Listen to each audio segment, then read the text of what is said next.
si tu ne te mets jamais en colère ou que tu sens que ça bouillonne à l'intérieur de toi, mais tu sais pas quoi en faire, tu sais pas quoi faire de ta colère, t'as peur de comment elle va sortir, ou que t'es quelqu'un vraiment qui s'identifie à quelqu'un qui ne se sent jamais en colère. Et surtout, si tu as envie de dépasser ça et si tu as envie de t'approprier, de savoir comment mieux gérer ta colère, ou tout simplement apprendre à avoir un meilleur rapport avec ta colère, écoute bien parce que ça peut peut-être t'intéresser. Moi, pendant très longtemps, j'étais pas du tout connectée à ma colère. J'étais une gamine et ensuite une adolescente et une jeune adulte qui me mettait jamais en colère.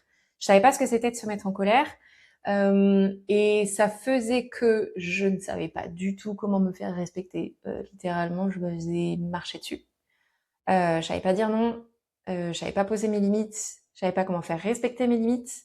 J'avais pas trop de notion de mes propres valeurs et besoins. Donc voilà, j'étais quand même la fille sage comme une image, docile, hyper obéissante, conciliante. Voilà, je pense que vous avez le tableau. Si ça vous parle, restez avec moi parce que à la fin de cet épisode, je vais vous donner des pistes pour pouvoir mieux gérer votre colère et pour pouvoir savoir comment canaliser votre colère et la mettre au service de votre vie. Comment utiliser votre colère pour pouvoir avoir une vie beaucoup plus saine où on se respecte, tout simplement. Donc on va commencer par qu'est-ce que c'est la colère et aussi qu'est-ce que ce n'est pas. La colère, c'est une émotion naturelle et spontanée face à un élément extérieur qui vient atteindre notre intégrité, nos valeurs, notre bien-être, notre sécurité et notre équilibre. Donc c'est vraiment une réaction spontanée face à quelque chose d'extérieur. Et à la base, quand on revient à la source de la colère, là ici je parle vraiment de la colère saine. La colère saine, à la base, elle a une énergie mobilisatrice. D'accord? Ça veut dire que c'est une énergie qui nous permet de passer à l'action. Et pourquoi? Parce que la colère, c'est une émotion qui est directement liée au système nerveux autonome et à l'état sympathique du système nerveux. Ok? Je ferai peut-être une vidéo un petit peu plus explicative sur le système nerveux si jamais ça vous intéresse. Mais en tout cas, la colère, c'est directement lié à l'état sympathique de votre système nerveux autonome. Ok? Quand on est dans cet état sympathique, nos muscles se gorgent de sang, ils s'activent, notre rythme cardiaque il s'accélère, les poumons ils se remplissent. Le corps il se prépare littéralement à se mettre en action, donc c'est-à-dire à combattre ou à fuir. On est quand même sur l'image de la lionne qui grogne quand tu t'approches un petit peu trop près de ses petits. Voilà, on est vraiment sur cette énergie-là de quelque chose d'assez... voilà, ça c'est l'énergie de la colère. C'est vraiment cette qualité-là de je montre les dents, je suis pas dans la violence, mais par contre c'est une énergie qui montre là, on va pas plus loin. Que la colère n'est pas, en tout cas ce que la colère saine n'est pas du tout, c'est exploser sur quelqu'un ou lui hurler dessus de façon complètement injustifiée, complètement stérile, et complètement disproportionné face à la situation. Voilà. Là, je parle pas de colère saine. Pas du tout. C'est absolument pas constructif. On comprend pas du coup ce que ça vient transmettre comme message. C'est juste du vomi d'émotion sur quelqu'un et ça ne sert à rien, ça fait juste du mal. Voilà. Maintenant, on va voir ensemble à quoi ça sert cette énergie de colère et cette colère saine. Donc, la colère, elle te sert vraiment à faire entendre tes besoins, tes valeurs, ta position. Elle permet vraiment de te donner le courage d'exprimer et de faire passer tes valeurs, tes positions, tes positions, tes, tes valeurs, comment tu te positionnes face aux choses en fait. C'est ça que je veux dire dans tes positions. La colère, elle est là pour surtout te permettre de faire respecter tes limites. Ok? À la base, l'énergie de colère, ça prend naissance dans une énergie de protestation. C'est de ça que je parle quand je dis que la lionne, elle grogne. On est dans l'énergie de protestation. On n'est pas encore dans le combat ou la fuite, on est dans la protestation. L'expression de « il y a quelque chose qui me dérange ». Et cette expression de « il y a quelque chose qui me dérange », ça permet toujours c'est ça son but premier, de faire changer la situation qui est déplaisante, qui est dérangeante, qui est inconfortable pour nous. Donc quand on est en fait dans une situation qui nous dérange, notre énergie de colère, elle est là pour nous permettre de faire changer la situation. C'est pour ça que je dis que la colère saine, ça ne sera jamais exploser sur quelqu'un sans qu'il y ait de sens en fait, sans qu'il y ait de message, sans qu'il y ait une recherche de résolution de la situation. Je sais pas si vous voyez ce que je veux dire. Donc la colère, elle a toujours pour but de faire évoluer la situation pour qu'elle soit plus du tout, pour qu'elle soit en fait arrangeante et bonne et équilibrée pour soi, en respect de nos valeurs à nous et de nos besoins et de nos limites, et aussi du coup pour les autres. Mais en premier, c'est pour soi. Et pourquoi la colère c'est sain et c'est naturel? Parce que c'est littéralement nos racines les plus primaires. C'est intégré dans notre système nerveux autonome. C'est la partie la plus primaire en fait qui est en nous et qui se retrouve aussi chez les animaux. C'est pour ça que c'est quelque chose d'involontaire, c'est quelque chose de spontané, c'est quelque chose de primal, de primaire, et c'est la lionne qui grogne en fait. Donc quand tu es en contact avec cette énergie de colère, sache déjà que c'est quelque chose qui est ultra naturel. Voilà, déjà.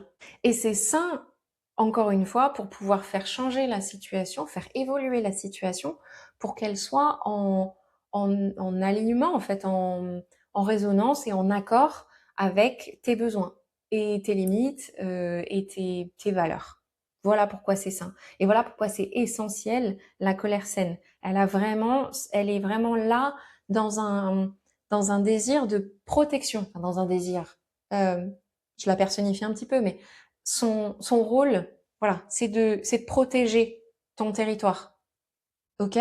Ton territoire, il se dessine, les contours de ton territoire, ils se dessinent avec tes limites, tes valeurs, ta vision sur la vie, voilà, ce que tu acceptes, ce que tu n'acceptes pas, comment tu vois les choses. Voilà, ça, c'est ce que j'appelle ton territoire. C'est quelque chose de mental, mais c'est aussi quelque chose de physique et énergétique. On se sent hyper mal à l'aise quand il y a un inconnu, quelqu'un qu'on connaît pas ou qu'on apprécie peut-être pas forcément, qui arrive et qui se met super proche de nous. C'est horrible, c'est insupportable. On déteste quand les gens ils nous parlent comme ça. C'est parce qu'on a toujours cette notion ultra subtile, plus ou moins subtile en fait en fonction des gens, de notre territoire énergétique et physique. On rentre pas dans l'espace vital des gens comme ça. Voilà, c'est ça. C'est l'espace vital physique, énergétique. Ok, ça se ressent vraiment au niveau énergétique et mental. Et quand je parle de mental, je parle de encore une fois, ce qu'on accepte, ce qu'on n'accepte pas, nos valeurs, nos limites, nos besoins. Voilà. La colère, elle vient, c'est la lionne qui fait le tour de son territoire là. C'est celle qui fait son chemin de ronde. Voilà, pour faire en sorte qu'il n'y ait pas d'intrus, d'éléments extérieurs qui viennent atteindre nos valeurs, notre intégrité, notre sécurité, même nous physiquement. Voilà, c'est cette énergie qui va repousser les éléments extérieurs en dehors de notre propre espace vital. Du coup, vu que c'est sain et naturel, comment ça se fait qu'on la réprime? Comment ça se fait qu'on n'est pas du tout en contact avec elle? Comment ça se fait qu'on en a peur? Ok? Comment ça se fait qu'on a peur de notre propre colère ou comment ça se fait qu'on a peur de la colère des autres? En général, pour la plupart des femmes, la colère, ça fait hyper peur. Pourquoi? Parce qu'une femme, une femme qui se met encore aujourd'hui, malheureusement, une femme qui se met en colère, elle est traitée de folle et d'hystérique. Voilà. Donc bon, ça dissuade quoi. On est quand même issu en tant que femme de générations et de générations et de générations de femmes qui ont été rentrées dans un moule de douce, de docile, de malléable, de conciliante, de discrète, de sage et de personnes qui maintient l'harmonie. Donc forcément, en fait, faut pas nier ce bagage transgénérationnel et culturel qui vibre dans toutes nos cellules, ok? Faut pas négliger l'impact que ça a ça sur notre rapport à notre propre colère. Ça, c'est une évidence. Donc voilà, évidemment, ça influe notre rapport à notre propre colère, mais il n'y a pas que ça. Il peut y avoir aussi deux autres raisons, ou deux autres origines qui influent notre rapport à notre propre colère. Donc l'une des origines, c'est quand c'est la relation que nos parents avaient avec leur propre colère. Typiquement, quand un parent hurle hurlait en fait sur toi quand tu étais enfant, sans raison compréhensible, sans que ça soit approprié, sans que ça soit justifié, et qui hurle de façon complètement disproportionnée aussi face à la situation réelle, bah, ça fait hyper peur à l'enfant. C'est terrifiant. Un adulte qui se met à hurler comme ça sur l'enfant, mais c'est terrifiant. Donc d'une, c'est terrifiant. Et de deux, l'enfant, il va face à ça, il va intégrer comment lui, il le reçoit face à quelqu'un qui se met en colère. Donc il va intégrer que quand la colère, ben ça fait hyper mal, c'est violent, ça fait peur. Ça, c'est un cas. On a aussi le cas opposé, c'est quand on a un parent qu'on n'a jamais vu se mettre en colère. On peut se souvenir, enfin on peut réfléchir et se replonger dans sa mémoire. Il y a peut-être un parent qu'on n'a jamais vu se mettre en colère. Et c'est fou en fait quand on y pense. Voilà, on peut aussi avoir le combo des deux. On peut avoir eu un parent qui lui explosait de rage, que c'était voilà, sa colère, ça se déversait comme un volcan et ça venait c'était Pompéi en fait après. T'avais une ville calcinée tout autour. Voilà, il n'y avait plus rien. Ça venait, c'était dévastateur. Du coup, ben il y a rien qui a changé en fait. Ça a juste été dévastateur. Donc on peut avoir eu un parent qui était comme ça face à sa propre colère, sa propre gestion de la colère, et on peut avoir eu l'autre parent qui lui n'était jamais en contact avec sa propre colère, qui se mettait jamais en colère. Et c'est pas non plus sain. Voilà. Donc la façon dont nos parents, à travers nos yeux d'enfants, la façon dont nos parents ont géré leurs propres émotions, nous a donné en tant qu'enfants un modèle de comment on gère nos propres émotions. C'est vraiment l'enfant, il fonctionne énormément par mimétisme. Donc votre relation à votre colère, si vous la réprimez, si vous n'êtes pas en contact avec elle, si elle vous fait peur, elle peut être un reflet de ça, de la relation qu'avaient vos parents avec leur propre colère. La deuxième origine possible, et c'est pour moi là où c'est le plus insidieux, et ça a créé en fait des dégâts qui sont beaucoup plus difficiles à soulever, enfin à débusquer en fait. C'est quand on réprime notre colère ou qu'on en a peur ou qu'on n'est plus du tout en contact avec, parce que c'est exactement comme ça que réagissaient nos parents face à notre propre colère. Je m'explique. L'énergie de colère, elle prend sa source dans l'activation sympathique du système nerveux autonome. Ok? Encore une fois, c'est autonome, donc ce n'est pas sous notre contrôle. L'énergie de colère chez l'enfant, c'est même pas une énergie de colère comme on l'entend au sens d'adulte. C'est une énergie à la base, sa racine, c'est de l'énergie de protestation. Ok? Et c'est à l'état brut. Et elle sert uniquement à exprimer un inconfort, un désagrément, un désaccord, à commencer à dessiner sa propre individualité. Hein. L'enfant, quand il commence à dire non, c'est qu'il commence à tester et à dessiner ses propres limites. Il vient donc tester ses propres limites, les limites du parent, et il teste du coup la solidité de la relation. Ok? Donc quand cette énergie de protestation de l'enfant, elle est accueillie avec de la répression, de la colère, de la violence, de la punition, du silence, du mépris. Voilà, quand elle est accueillie de cette façon-là, eh ben l'enfant, il apprend très très vite que quand il exprime quelque chose qui lui est désagréable, ou quand il exprime ses limites, quand il teste un petit peu ses limites, en fait, il est en danger. Ça, c'est le raccourci qui se fait dans le cerveau de l'enfant. Donc l'enfant, il apprend très très vite que exprimer son désagrément, son désaccord, son inconfort, ses ressentis, ses limites, ses besoins, il apprend très vite que exprimer tout ça, ça met en danger la relation avec son ou ses parents. Pourquoi?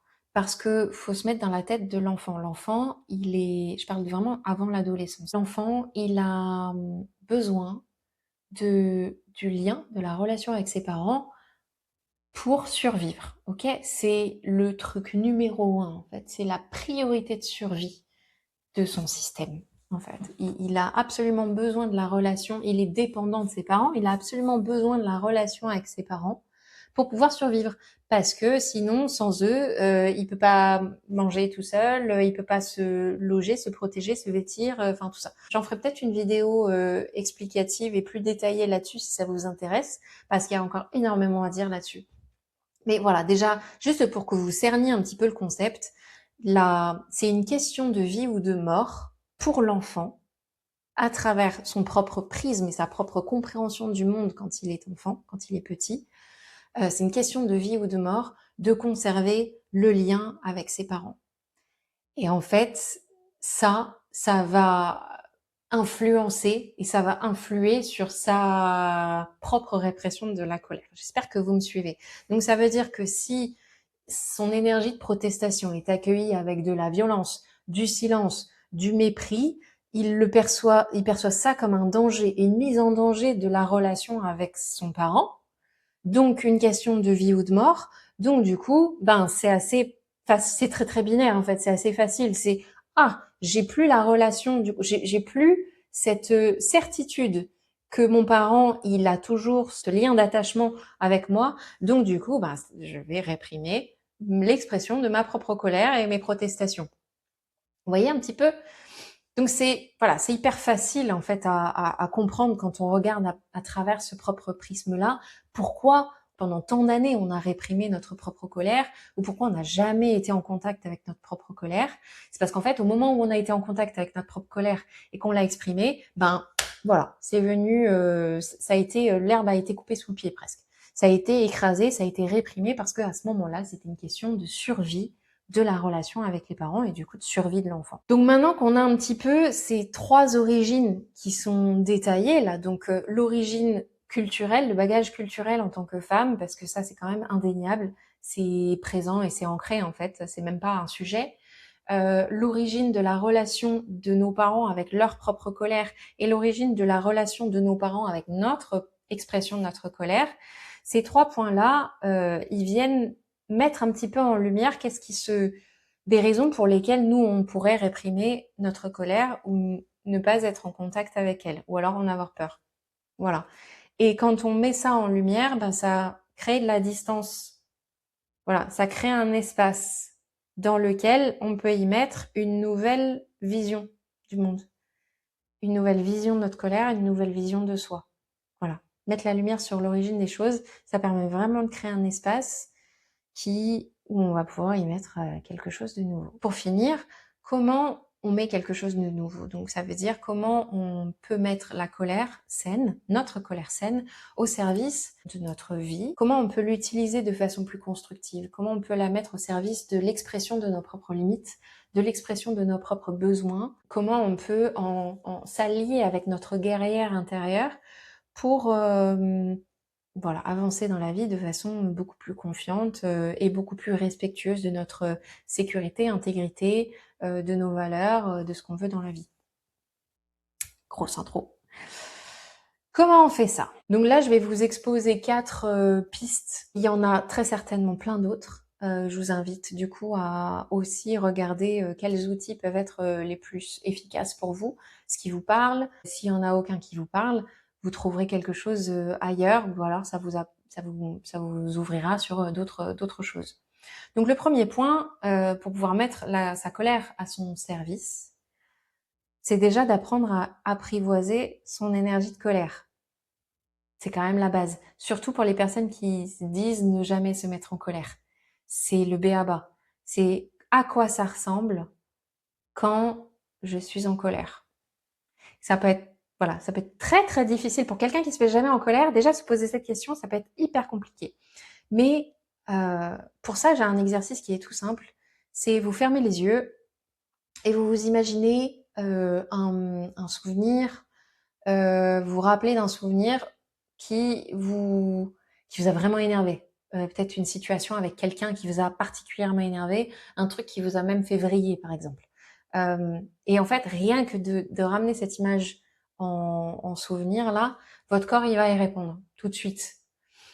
Voilà, donc je vous invite, les yeux fermés, à penser à cette situation, alors sans s'activer et partir complètement en colère là maintenant. Hein. C'est vraiment un exercice de conscience dans le présent. Donc comment je me sens, comment mon corps il me fait savoir que je suis en colère. Ça c'est la vraie question de base. C'est comment je me sens quand je suis en colère. À quoi ça ressemble. Donc, moi je sens que par exemple quand je me mets en colère, eh ben j'ai chaud, j'ai l'impression d'être plus grande au niveau de la cage thoracique, prendre plus de place. En général, j'ai les aisselles qui se soulèvent, les bras qui se soulèvent. J'ai l'impression qu'il y a quelque chose en moi qui est en expansion. Ok, quand je suis en colère, je sens que mes muscles ils sont un petit peu plus réactifs, un petit peu plus tendus. Je sens aussi que ma vision, elle est en, elle est en tunnel. Je sens que je suis vachement plus ancrée sur mes appuis, que ça soit sur ma chaise et sur le sol. Quand je suis en colère, il y a quelque chose d'hyper, voilà, d'hyper ancré dans le support sur lequel on est. C'est quand même relativement à peu près les mêmes choses pour tout le monde, mais je vous invite à apprendre un petit peu le langage de votre propre corps, ça, pour savoir comment votre corps il vous fait savoir que vous êtes en colère. Voilà, c'est vraiment ça. Et en fait, au fur et à mesure, vous allez arriver à capter les signaux qui sont de plus en plus subtils. Évidemment, on n'attend pas. C'est presque facile de savoir qu'on est en colère quand on est rouge jusqu'à là, qu'on transpire, qu'on crie et qu'on gesticule. Bon, voilà. L'idée, c'est d'affiner ce ressenti-là et cette perception-là pour aller vers quelque chose de plus pointu. C'est moi maintenant, je sais que mon énergie de protestation et de colère, elle prend naissance parce qu'il y a quelque chose vraiment presque maintenant dans mes tripes ou dans mon bassin qui bouillonne un petit peu. Mais c'est beaucoup plus subtil. J'ai plus besoin d'attendre que ça monte pour pouvoir savoir que je suis en colère. Donc voilà, ça c'est un premier exercice par exemple que vous pouvez faire pour vraiment en premier arriver à apprivoiser, vous réapproprier votre propre colère saine. Encore une fois, je parle de l'énergie de colère, l'énergie à l'état brut en fait. Donc ça c'est une première chose. La deuxième chose, ça va être de se sentir en sécurité et de créer un cadre de sécurité. Donc c'est deux choses différentes. En premier, on va apprendre à se sentir en sécurité. Et pour ça, j'ai rien de plus à vous conseiller que tout ce qui est moment présent, pleine conscience. J'ai plusieurs vidéos YouTube là-dessus et je pense que j'en ferai plus aussi si ça vous intéresse. La sensation de sécurité quand elle est vécue au niveau corporel, elle a vraiment quelque chose de... Elle a une texture particulière, elle a vraiment un ressenti particulier. C'est pas juste je sais que je suis en sécurité, c'est que le corps il le sent aussi. Donc ça se développe. Quand on se sent en sécurité, évidemment, on peut exprimer plus facilement sa colère. Ben pourquoi? Parce que ça fait directement le parallèle avec ce que je disais avant, c'est que le lien était menacé quand mes parents ou mon parent réagissaient de façon violente ou désorganisée face à ma propre colère. Donc ça veut dire que moi, en tant qu'enfant, je l'ai vécu en étant en insécurité. Ma propre colère me mettait dans un état d'insécurité. Donc c'est quelque chose qui est quand même codé, hein, qui va être codé en moi jusqu'à ce que je développe ma propre sensation d'être en sécurité. Quand je me sens en sécurité, du coup, je vais pouvoir exprimer plus facilement ma colère. J'espère que vous me suivez là-dessus. Ensuite, se créer un cadre de sécurité, pour moi, c'est, moi, la façon dont je le fais en tout cas, c'est je vais réfléchir et clarifier en amont, à tête reposée, mes limites, ce que j'accepte et ce que j'accepte pas. Je vais vraiment aller dessiner hyper précisément, le plus précisément possible, les contours de mon territoire, encore une fois, qui soit, et là c'est plus les contours de mon territoire mental. Donc mes valeurs, ce que j'accepte pas, mes besoins et du coup où sont mes limites. Je crée ma carte. Vraiment, je crée ma carte de plus en plus précisément parce que c'est ça, à tête reposée, c'est ça qui va me permettre de savoir quel message je vais pouvoir faire passer. Reste avec moi avec ça. Quel message je vais pouvoir faire passer quand j'exprime ma colère. Parce que si j'ai pas défini mon territoire et que je sens cette énergie brute de colère qui monte et que j'ai envie de la faire sortir parce que je me sens en sécurité, sauf que elle sort de façon, on ne sait pas pourquoi on est en colère.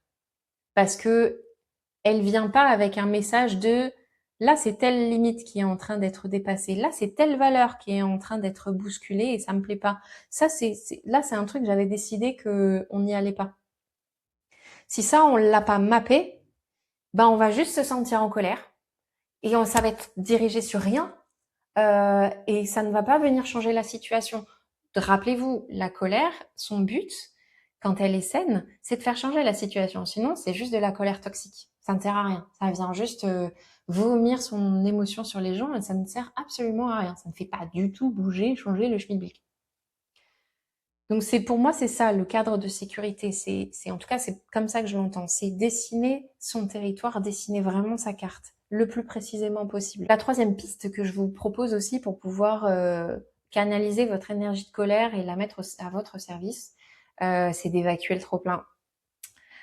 Parce que des années de répression de colère, c'est difficile de le laisser sortir de façon saine au début.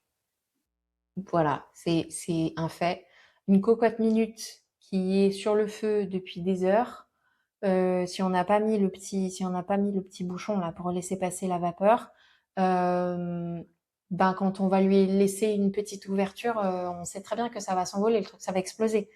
Donc c'est vraiment la même idée, c'est que faut prendre conscience que si ça fait des années que votre colère elle est réprimée, que vous n'êtes pas du tout en contact avec elle, même quand on n'est pas en contact avec sa colère, elle est à l'intérieur de soi. Elle n'est pas inexistante. C'est quelque chose d'archaïque et de sain et de naturel et de primaire. Donc c'est là. C'est quelque part, mais c'est là. Du coup, quand ça a été réprimé pendant tant d'années, ça va peut-être pas forcément sortir tout de suite de la bonne manière et de façon constructive. Donc du coup, je reviens sur le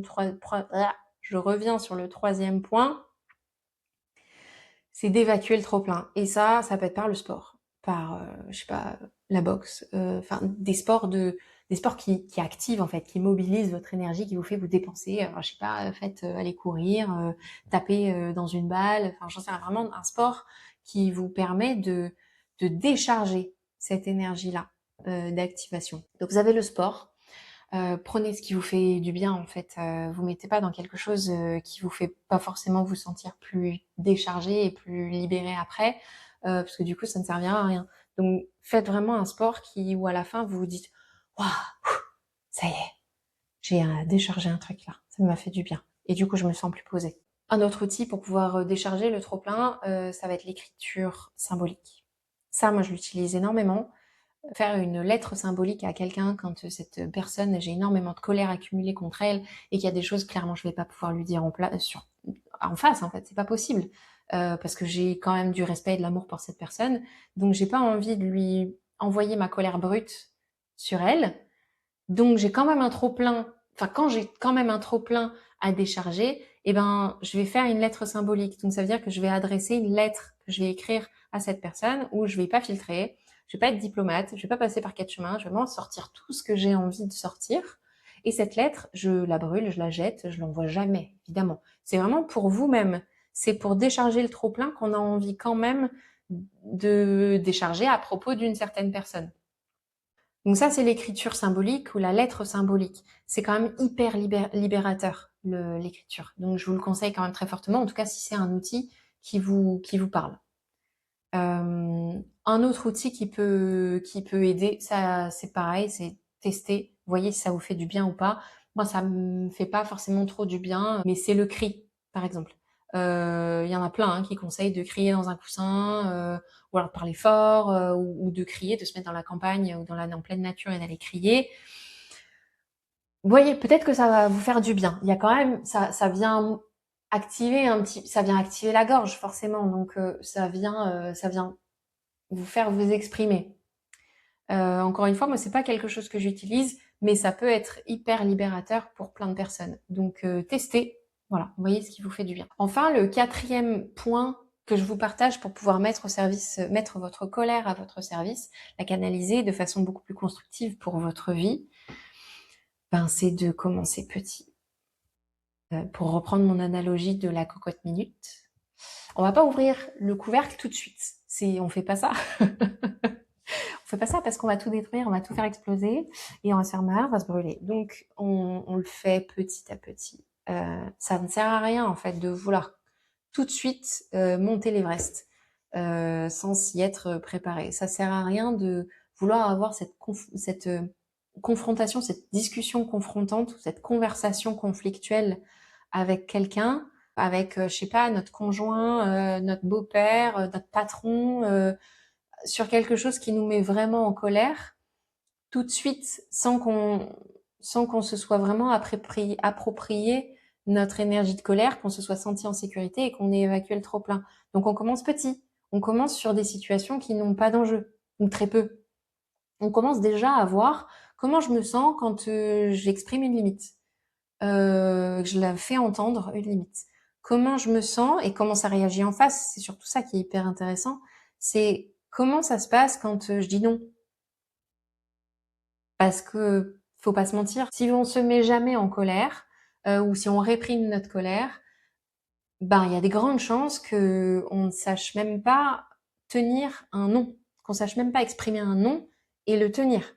Commencez petit, commencez par dire non à des petites choses sans enjeu, mais qui vous parlent, hein, évidemment, sinon ça sert à rien de... Voilà, je sais pas, prenez quelque chose qui vous dérange, mais un tout petit peu, et tester déjà ce que ça fait quand je dis non, ou alors quand j'exprime une limite ou quand j'exprime un besoin, avec cette petite énergie-là. Et c'est au fur et à mesure où votre système, il va comprendre petit à petit que vous êtes en sécurité quand vous exprimez vos besoins, quand vous exprimez votre énergie de colère saine. Et du coup, vous verrez que ça va faire changer la situation. Du coup, ça aura rempli son job. La colère saine, elle aura complètement accompli son job. Elle restera pas, elle restera pas là en fait. Une fois qu'elle a accompli son taf, ben voilà, elle s'est évacuée, elle a trouvé une porte de sortie. J'espère que cette vidéo vous aura été utile, qu'elle vous aura aidé à peut-être voilà, prendre conscience sur des angles morts que vous avez ou que vous aviez jusqu'à présent. Je suis hyper curieuse d'avoir vos retours en commentaire et si vous avez des questions aussi, n'hésitez pas à me les partager en commentaire. Voilà, je vous embrasse. À bientôt.